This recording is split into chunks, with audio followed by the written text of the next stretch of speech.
Évoqué avec mes invités l'explosion, c'est le terme employé ce midi par Laurent Nunez, le préfet de police de Paris, l'explosion du nombre d'actes antisémites commis en France depuis le 7 octobre, depuis les attaques du Hamas sur le sol israélien.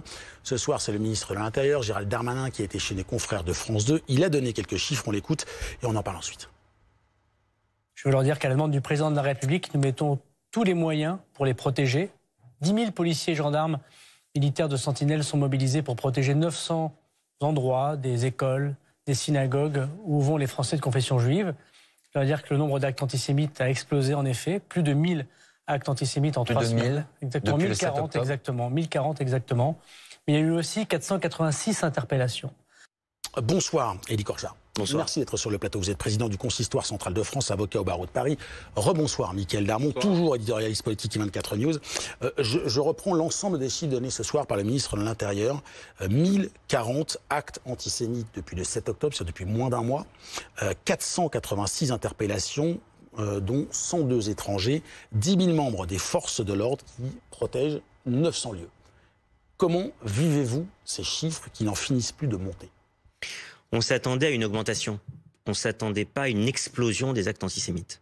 On savait qu'à partir du moment où il y avait eu les actes qui ont été commis par le Hamas et la guerre déclenchée par le Hamas, les actes terroristes en Israël le 7 octobre, nous savions qu'il pouvait y avoir une incidence malheureusement ici en France, pas tellement avec le terme d'importation, que je n'aime pas trop, de l'importation du conflit au Proche-Orient. Non, non, par de l'antisémitisme qu'il y a en France, sur notre territoire malheureusement, et qui se nourrit de ces périodes de forte tension, notamment en Israël, pour essayer de faire augmenter les actes antisémites. On ne s'attendait pas à une déferlante. Ce que vous dites, c'est que l'antisémitisme est latent en France et oui.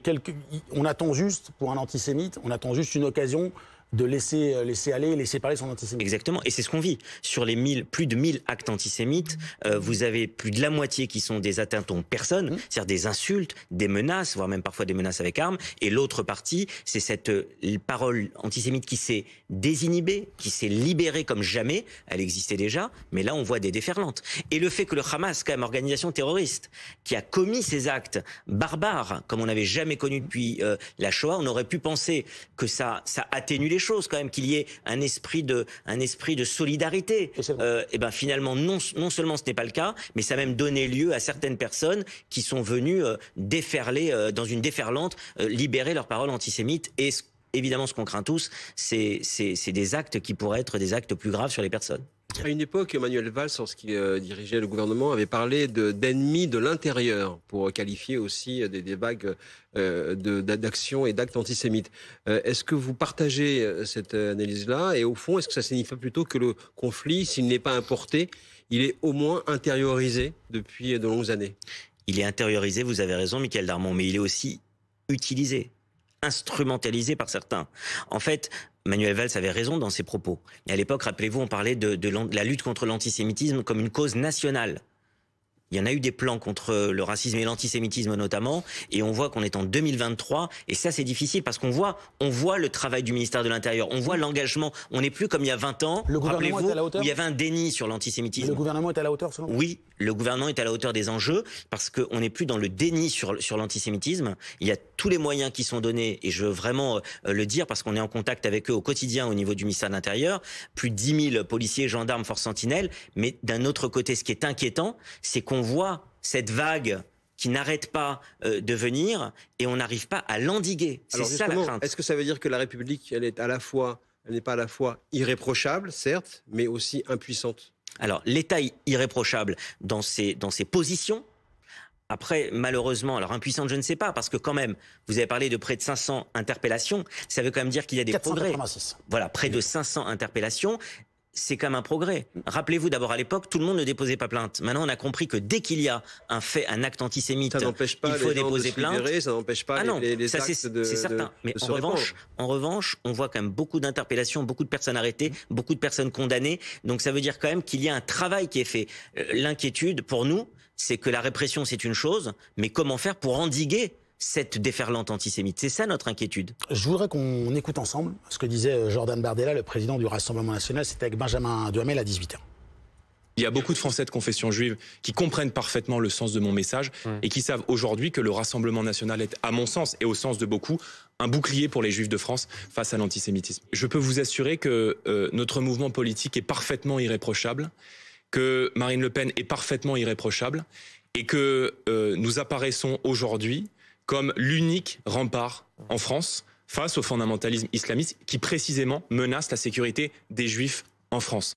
Et Jean-Marie Le Pen n'est pas antisémite, c'est ce que Jordan Bardella a affirmé ce soir. Comment vous arrivez à analyser et à vivre le fait que le parti d'extrême droite en France se présente comme le seul bouclier pour les Juifs de France? Est-ce que vous y voyez un paradoxe, un calcul politique? Est-ce que vous êtes d'accord avec ce que dit Jordan Bardella? C'est pour les gens de notre génération, dans les années 80, ceux qui se mettaient hors du champ républicain, c'était le Rassemblement national et c'était notamment Jean-Marie Le Pen avec ses propos sur le point de détail de l'histoire ou du rapport crématoire. Aujourd'hui, Jordan Bardella fait de la politique et il a raison, et il fait de la politique et il peut remercier aujourd'hui la France insoumise, que ce soit Jean-Luc Mélenchon, Daniel Obono, Mathilde Panot et les autres, parce que finalement les meilleurs alliés du Rassemblement national aujourd'hui, c'est la France insoumise. Les positions qu'ont pris la France insoumise au cours de ces dernières semaines, ils se sont mis eux-mêmes hors du champ républicain. On a l'impression que le Rassemblement national, c'est le RPR d'une certaine époque, et on a l'impression que la France insoumise s'est mise elle-même dans un rôle d'extrémiste insupportable. La France insoumise est plus dangereuse aujourd'hui que le Rassemblement national pour vous? En tout cas, les propos. Moi, aujourd'hui, vous savez, la seule chose que je vois, c'est que les propos de la France insoumise sont les seuls, depuis le 7 octobre, dans tout l'arc républicain, dans tout le champ politique, et vous êtes bien censé le savoir, vous êtes bien placé pour le savoir, ce sont les seuls qui ont eu des propos indignes. Tous les partis politiques, sinon, ont eu des propos et même des déclarations très fortes. Mais les seuls qui se sont mis sur cette position-là, c'est effectivement la France insoumise. Après, si vous me demandez ce que je pense de la déclaration de Jordan Bardella quand il dit que son parti est aujourd'hui le bouclier des Juifs de France, vous comprenez bien que je ne souscris pas à cette position, parce qu'on n'oublie pas quand même comment s'est construit le Rassemblement national, même si les propos qui ont été tenus récemment, encore une fois, par tous les partis politiques, y compris celui du Rassemblement national, je n'ai rien à y redire. L'extrême gauche et la France insoumise n'ont pas aidé à la concorde nationale, ce sont les mots employés ce soir, donc chez France 2 face à Laurent Delahousse par Gérald Darmanin. Est-ce qu'on n'a pas besoin d'une démonstration de force collective, quelles que soient ses opinions, ou son avis ou ses idées sur ce qui se passe au Proche-Orient, de se rassembler? C'est le sens de ce qu'a dit Olivier Faure, le patron du Parti socialiste. Il appelle à un rassemblement de tous les partis contre l'antisémitisme. Est-ce que c'est quelque chose qui, si ça se fait, peut montrer qu'en fait, on peut avoir son avis sur la cause palestinienne, sur la politique israélienne, mais que l'antisémitisme n'a pas de rapport et n'a pas sa place? Je vais vous dire, Olivier Faure fait une déclaration, c'est pour moi une déclaration politique. Moi, ce que j'aimerais déjà, c'est qu'Olivier Faure, en tant que président du Parti socialiste, en tant que secrétaire du Parti socialiste, déjà sorte de la NUPES, parce que quand on voit ce qui s'est passé avec les positions de LFI, je n'arrive pas à comprendre qu'un parti avec l'histoire comme celle du Parti socialiste, soit encore dans une NUPES associée avec des personnes telles que LFI. Parce que quand on voit les déclarations qui ont été faites, c'est ça d'abord qui serait le plus important, c'est d'entendre Olivier Faure et ses amis du Parti socialiste dire ce qu'ils ont à dire, notamment sur les déclarations qui ont été faites par LFI. Derrière, vous savez, ce qui m'inquiète aujourd'hui, ce n'est pas tant les déclarations, les manifestations avec des élus politiques. Encore une fois, les déclarations ont été très claires des élus politiques. J'étais à l'Assemblée nationale il y a encore quelques jours pour une cérémonie très forte, notamment sur les otages et les victimes du terrorisme et du Hamas. Non, ce qui m'inquiète, c'est la société civile.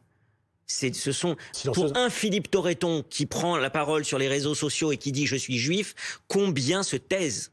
Alors que nous sommes aujourd'hui dans un véritable clivage qui est le monde occidental auquel on appartient et les valeurs que nous défendons en Occident, et ceux qui veulent distiller la haine antisémite, antisioniste et finalement anti-juive. Merci beaucoup, Elie Korcha, d'avoir été ce soir sur le plateau. Merci beaucoup, Mickaël Darmon. On se retrouve très prochainement, évidemment, le dimanche soir, dans le 120 minutes 30.